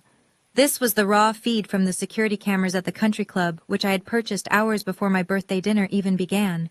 The guests watched in stunned silence as the scene played out above them. My mother appeared 50 feet tall, her face twisted into a snarl of pure malice as she ripped my childhood photos in half, letting the pieces rain down like trash. My father's voice boomed through the speakers, amplified and undeniable. "Pay up or vanish. $348,000, every cent we wasted on you." A collective gasp rippled through the crowd. The elites of the city turned to one another, whispering in shock. But I was not finished. The video cut abruptly to a grainy night vision shot taken from inside a luxury car. It was Chad. He was sitting in the passenger seat holding his phone to his ear, a look of arrogant boredom on his face. My private investigator had recorded this 3 weeks ago. Chad's voice filled the room, loud and crisp. "Yeah, I gutted their retirement accounts." He laughed on the recording, taking a drag from a vape pen. Old man Brooks is so desperate for a win, he signed the power of attorney without even reading it. "I moved the last of the equity to my offshore account this morning. Once the house is foreclosed, I am gone. They are clueless. They actually think I am a genius." Chad tried to stand up to scream to deny it, but his legs gave out. He slumped back into his chair, looking small and broken. My father turned to him, his face draining of color until he looked like a wax figure. "You stole it," he whispered, the realization hitting him like a physical blow. "You stole everything." I spoke again, my voice cutting through the rising murmur of the crowd. "You thought you were casting out a leech, David. You thought you were reclaiming your assets. But you forgot about the one asset you never truly controlled. The Brooks family trust." My father looked up at me, confusion warring with his panic. "The trust," he stammered. "The trust is locked. It is for the maintenance of the estate. You have no claim to it. You are the beneficiary only after we die."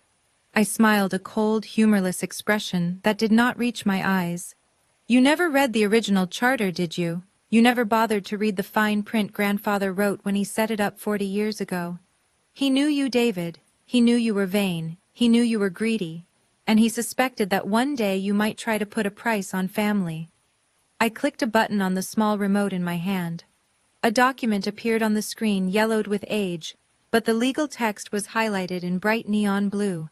I read it aloud, my voice echoing like a judgment from above. Clause 4, Section C, the repayment of obligation. Should the appointed guardians of the estate demand financial reimbursement for the cost of rearing the primary heir, and should said heir provide full payment of said demand, the guardians shall immediately forfeit all rights, titles, and interests in the estate.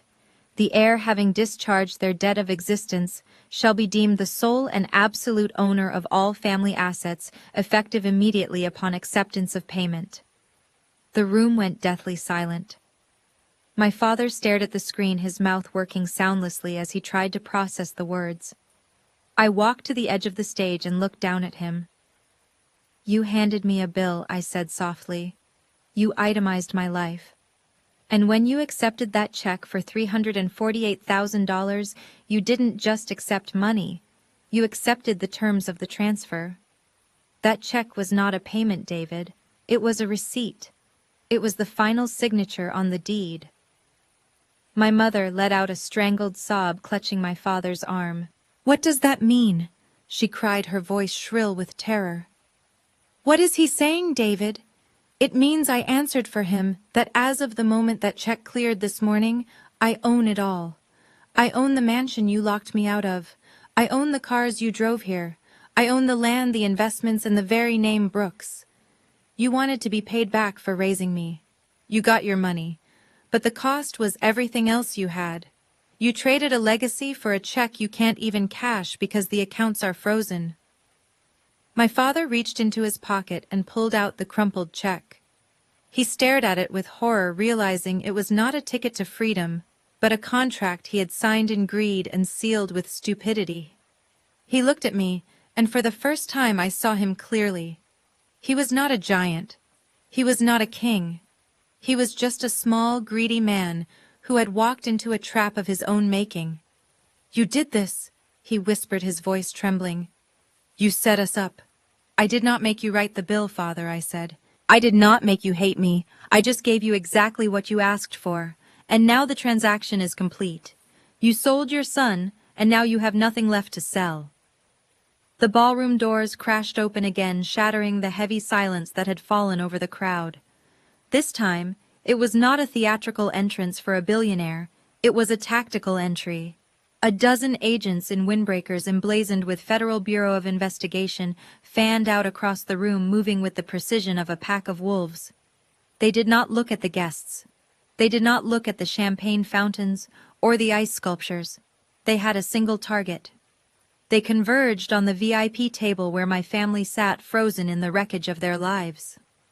Chad tried to run. It was a pathetic instinct born of guilt and panic. He scrambled backward, tripping over his own chair and sprawling onto the marble floor, his rented tuxedo bunching up around his waist. 2 agents were on him before he could draw a breath, hauling him to his feet and slamming him against the edge of the stage. The sound of handcuffs ratcheting shut echoed through the room louder than any applause he had ever received. Chad Wilson, the lead agent, barked, his voice cutting through the murmurs of the terrified elite. You are under arrest for wire fraud, money laundering, and 20 counts of embezzlement. We have a warrant for the seizure of all assets and electronic devices in your possession. You have the right to remain silent. Chad writhed in their grip, his face a mask of sweaty terror. This is a mistake, he screamed, his voice cracking. I am a businessman. I am a tech innovator. You cannot do this. Tell them, David. Tell them who I am. My father stood there, his mouth opening and closing like a fish on dry land. He looked from the agents to Chad and back again, his brain unable to comprehend that his golden ticket was actually a felon. He tried to muster some authority, but he just looked old and frail. Officer, there must be some confusion, he stammered. Chad is a respectable young man. He manages our investments. He stole your investments, David, I said from the stage, my voice amplified and calm. I watched from above like a judge presiding over a sentencing. For 2 years, my forensic accountants have tracked every penny Chad moved. He did not invest in crypto. He did not build a tech startup. He funneled your money and the money of a dozen other local families into offshore shell companies to pay off gambling debts and fund a lifestyle he could not afford. I handed the evidence to the FBI this morning. My mother let out a high, thin wail, clutching her chest. No, she cried, not Chad. He is a good boy. He is family. Chad turned on them, then his facade of charm dissolving into pure venom. Family, he spat, struggling against the agents. You people are idiots. You were marks, easy targets. I did not want your daughter. I wanted your credit rating, and you gave it to me. You handed me the keys to the kingdom because I was white and I wore a suit. He looked at Bianca, who was standing paralyzed with shock, her silver dress shimmering under the stage lights. It is her fault, he screamed, saliva flying from his mouth. She is the one who needed everything. She needed the cars, the clothes, the trips. She drained me dry. I had to steal to keep her happy. She is a leech, just like her brother.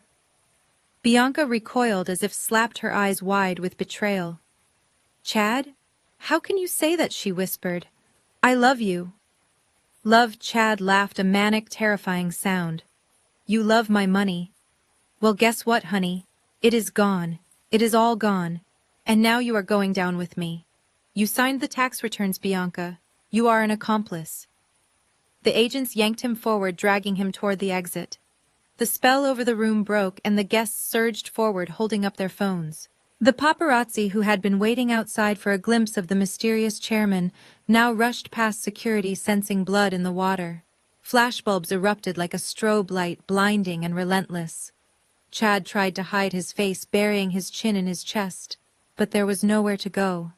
Every step of his walk of shame was documented. Every scream of innocence was recorded. He was dragged past the ice sculpture of the bull, past the tables of food he had promised to pay for, and out into the night. My parents stood in the center of the ballroom, isolated in a circle of shame. Their friends, the people they had tried so hard to impress, were backing away, looking at them with a mixture of pity and disgust.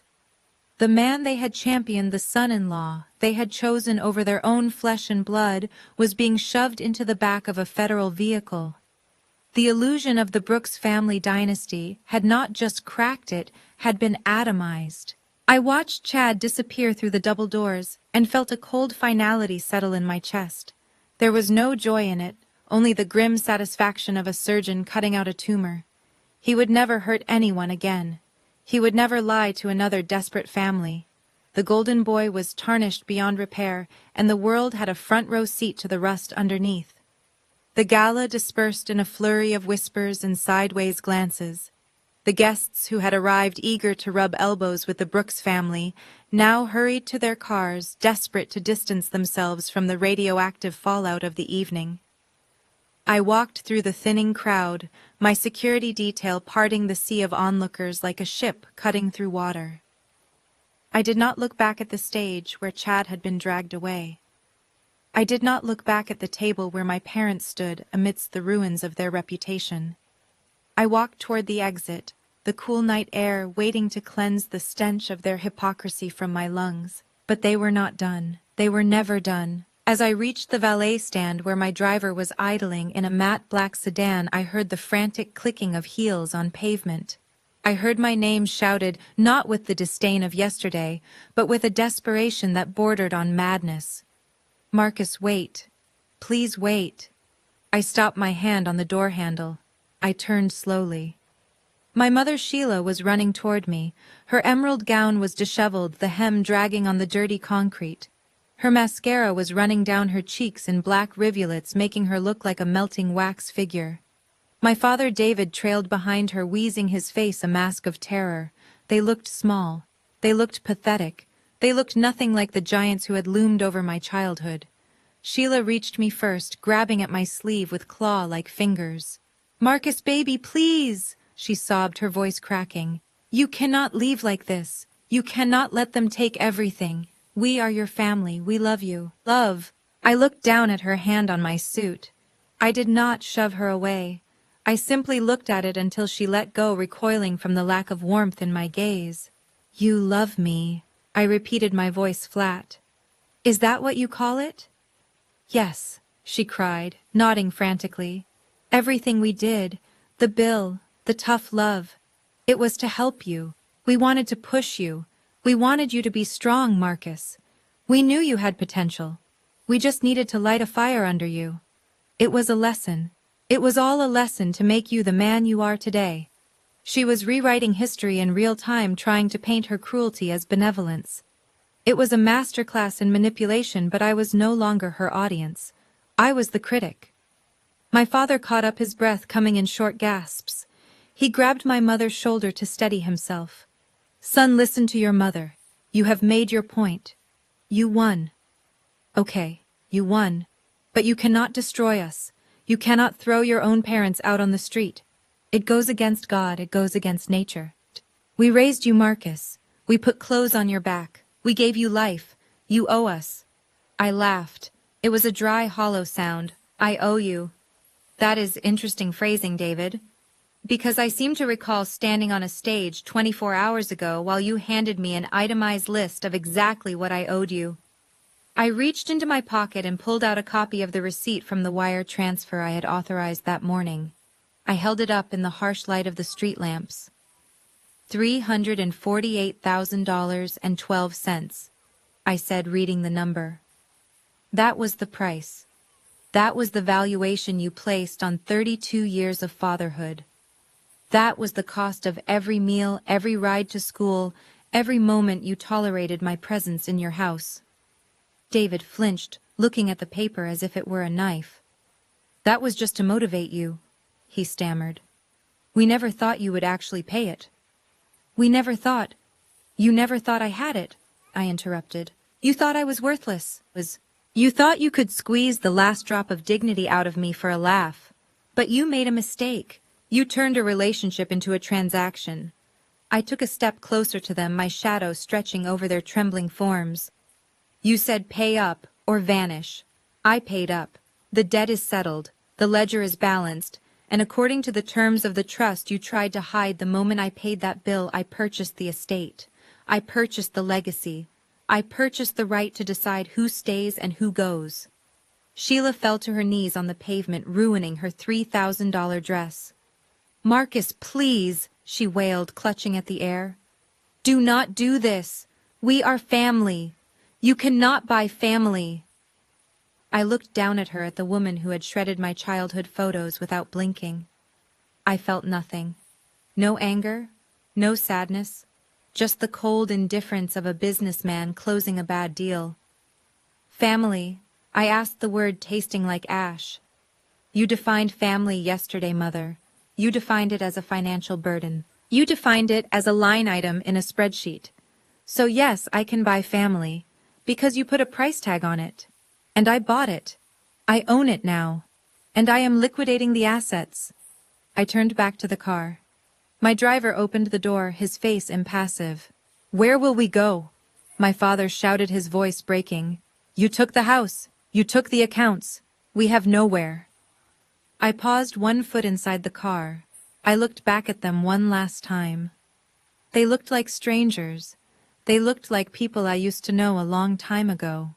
"I hear the Starlight Motel has vacancies," I said. "Try not to use the minibar. I am not paying for it." I slid into the leather seat and the door closed with a solid, heavy thud, sealing out their cries. As the car pulled away, I watched them in the rearview mirror, two small figures standing in the exhaust fumes, growing smaller and smaller until they were swallowed by the night. I did not look back again. The transaction was complete. The car ride was silent, but my mind was loud. The image of my parents shrinking in the rearview mirror should have felt like the end, but I knew there was one final piece of the puzzle missing. I directed the driver to a quiet brownstone on the Upper East Side. The office of Silas Jensen. He was waiting for me in his library, a room that smelled of old paper and tobacco, the same way my grandfather's study used to smell. Jensen did not offer me a drink or a handshake. He simply pointed to a leather chair. I sat down, and for a moment I was 8 years old again. I was sitting on the floor of my grandfather's study playing with toy soldiers, while my father argued with him in the hallway. I remember the voices. My father was demanding an advance on his inheritance, claiming he needed it for investment. My grandfather shouted back that David was a bottomless pit. When grandfather came back into the room, he looked tired. He looked old. He scooped me up and set me on his knee. "Marcus," he had whispered, his voice raspy with smoke, "you are the only good thing to come out of this family. You have a heart. They have calculators where their souls should be." I did not understand him then. I did not understand why he made me promise to never sign anything my father gave me without reading it first. I did not understand why he spent hours teaching me about trusts and estates instead of playing catch.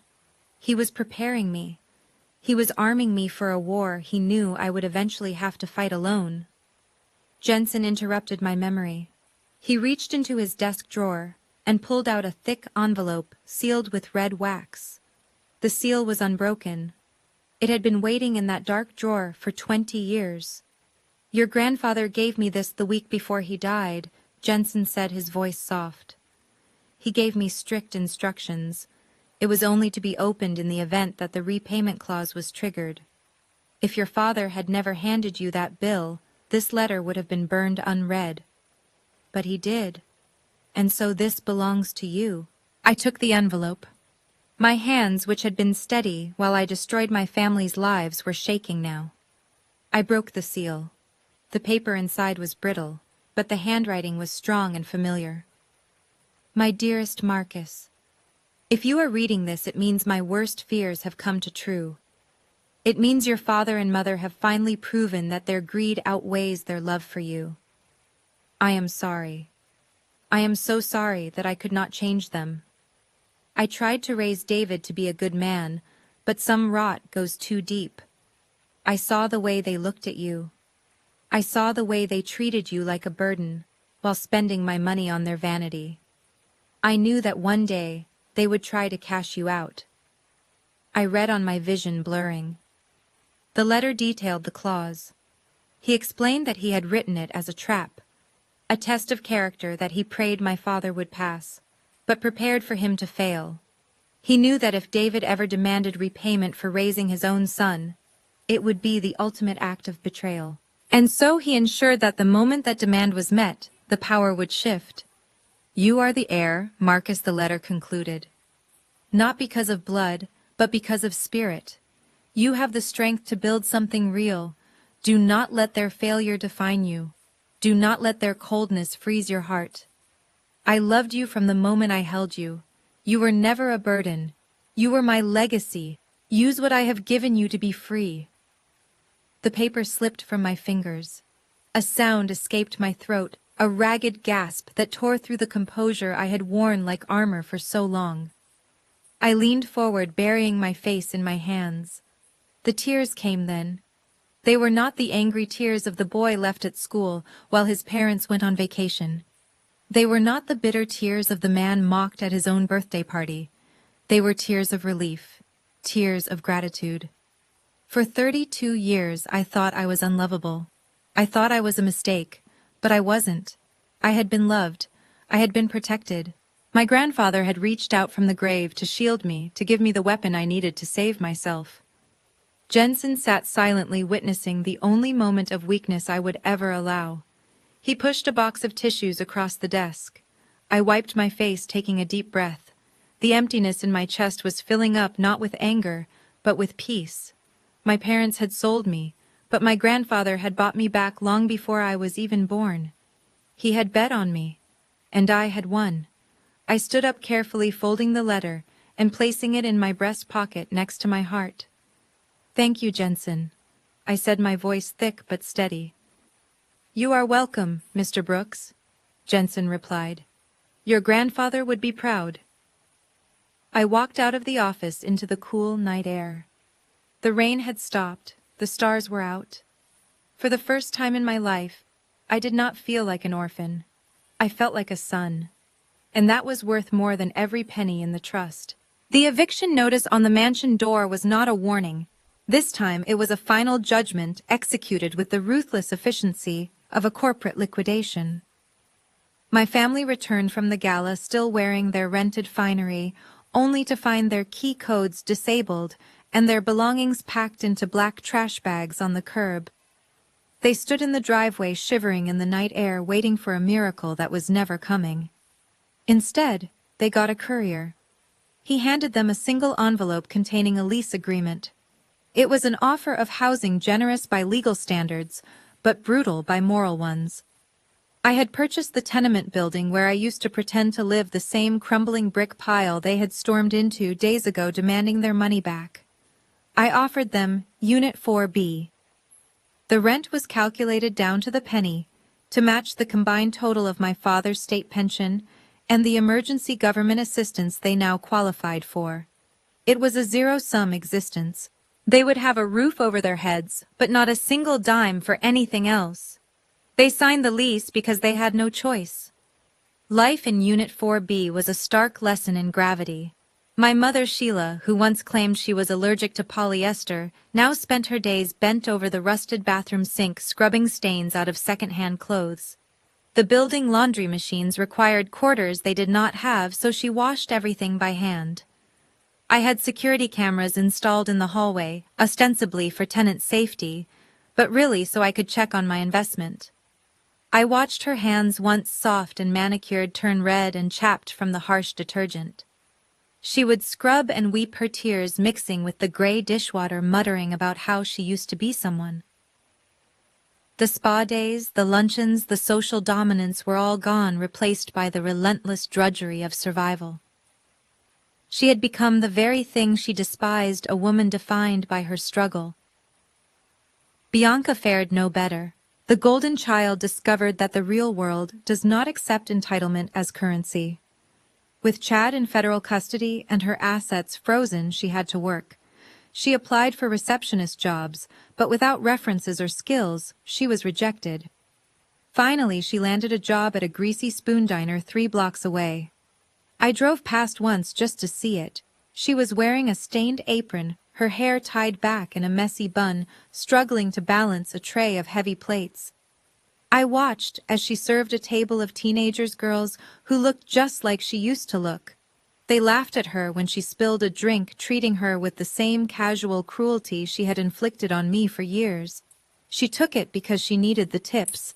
She swallowed her pride along with the stale coffee she drank on her breaks, realizing that without Daddy's money, she was just another person trying to make rent.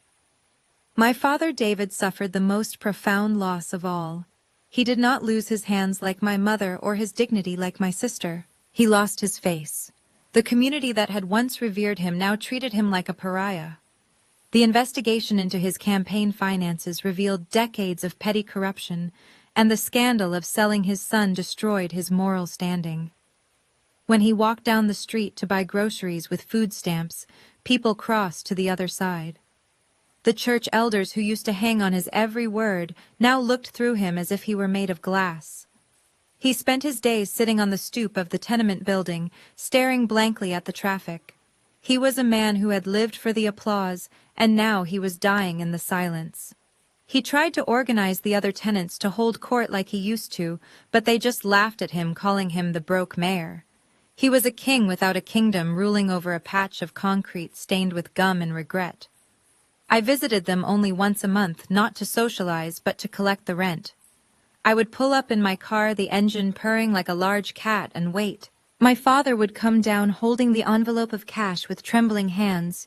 He would try to speak to ask me how I was to bridge the chasm between us. I would simply take the envelope, count the money to ensure it was all there, and nod. It was a business transaction. I was the landlord, and they were the tenants. I provided the space and they paid the price. They were living the life they had forced on me for 32 years, feeling the same cold, the same hunger, the same hopelessness. The only difference was that I had climbed out of the pit. I had made sure they would stay there forever. The air in Paris tasted different than the air in the tenement hallway. It tasted of butter and rain and history. I sat on the balcony of the suite overlooking the Seine, the lights of the Eiffel Tower twinkling in the distance like captured stars. Across the table sat Elena. She was wearing a simple black dress and smiling at me with the same warmth she had shown me when I was eating instant noodles in a cold apartment pretending to be destitute. She had loved Marcus the consultant who drove a dented sedan. She had loved Marcus the outcast. And now she loved Marcus the billionaire, not because of the money, but because despite everything, I was still the same man. We were celebrating. Not a business deal, not a merger. We were celebrating my 33rd birthday. It was exactly 1 year since my father had handed me that invoice. 1 year since my mother had shredded my history. 1 year since I had bought my freedom. The waiter poured us a vintage champagne, the bubbles rising in the flute like tiny prayers. I looked at Elena and felt a surge of gratitude so profound, it almost brought me to tears again. She reached across the table and took my hand, her thumb brushing over my knuckles. "You seem far away," she said softly. "Where are you?" "I am right here," I promised, squeezing her hand. "I was just thinking about how different this birthday is. Last year I was standing in the rain. This year I am sitting with the only person who ever really saw me." She smiled, raising her glass. "To us," she whispered. "To the future." Just then my phone buzzed against the white tablecloth. It was a harsh intrusion into our perfect bubble. I glanced down at the screen. The name flashing there was David, my father. It was the first time he had tried to call in 6 months. I could imagine where he was sitting on the stoop of the tenement building, perhaps, or at the wobbly kitchen table in Unit 4B, staring at a phone screen with desperate eyes. Maybe he wanted to wish me a happy birthday. Maybe he wanted to ask for a loan. Maybe he just wanted to hear the voice of the son he had thrown away. For a second, I felt a phantom twinge of the old guilt, the old conditioning that said I owed him my attention. But it vanished as quickly as it came, replaced by the calm certainty of a man who knows his worth. I picked up the phone. I did not answer it. I did not decline it. I tapped the small icon in the corner. Block caller. Confirm. The buzzing stopped. The screen went dark. It was a small motion, a tap of a finger, but it felt like the closing of a heavy iron door. The silence that followed was not empty. It was full. It was full of peace. It was full of possibility. I looked back at Elena, and the smile that spread across my face was genuine and unburdened. "Who was that?" she asked, though I think she knew. "No one," I said, sliding the phone into my pocket. "Just a wrong number." I picked up my champagne glass, the crystal cool against my fingers. I looked out at the city of lights, at the woman I loved, at the life I had built from the ashes of their rejection. I realized that the $348,000 had been the best investment I ever made. It had not just bought a house or a company, it had bought this moment. It had bought this silence. I raised my glass toward the tower, toward the sky, toward the memory of the grandfather who had saved me. "Happy birthday to me," I said softly, the words tasting like freedom.